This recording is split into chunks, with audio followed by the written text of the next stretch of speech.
used to be just kind of a liberal newspaper and now is just pure propaganda and unreadably stupid, managed to somehow blame the president for Hurricane Florence. They said he was, quote, complicit in the storm because of his positions on climate change. It's a pretty big claim to make. Is it true? We thought we'd talk to an actual meteorologist on the question, not just a Washington Post propagandist. Dr. Roy Spencer is a meteorologist. He's the principal research scientist at the University of Alabama in Huntsville, and he's the author of Inevitable Disasters, Why Hurricanes Cannot Be Blamed on Global Warming. Doctor, thank you very much for coming on tonight. Well, thanks for having me, Tucker. I know that you acknowledge the Earth is getting warmer, and there's a debate about why.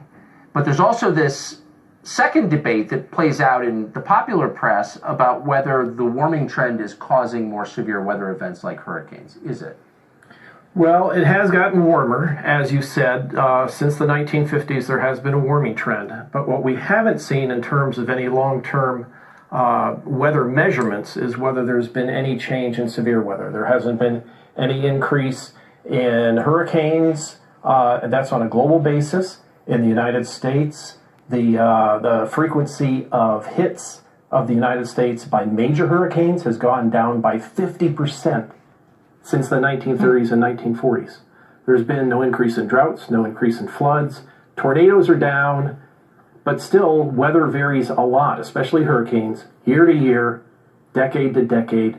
So there's a huge amount of variability, okay? Some of them stall, produce a bunch of rain. Certainly North Carolina is going to have a major flooding disaster, but this is what Mother Nature does naturally.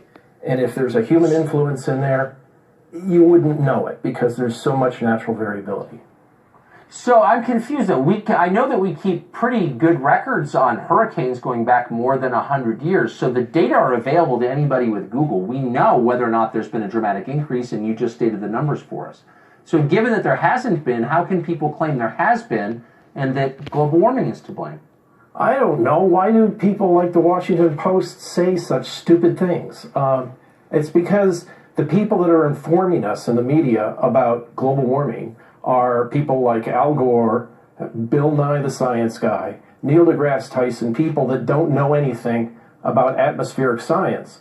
You just have to look at the history. Wait, I'm sorry. Let me just interrupt you. Bill Nye is a science guy. It's in his title. So that doesn't mean he knows a lot about atmospheric science? Well, no, he doesn't. He's not a trained scientist.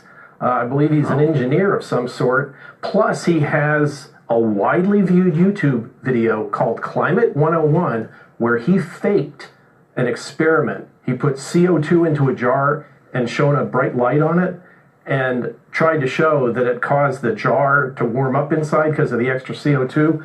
But a TV meteorologist, Anthony Watts, cleverly showed that the whole thing was faked.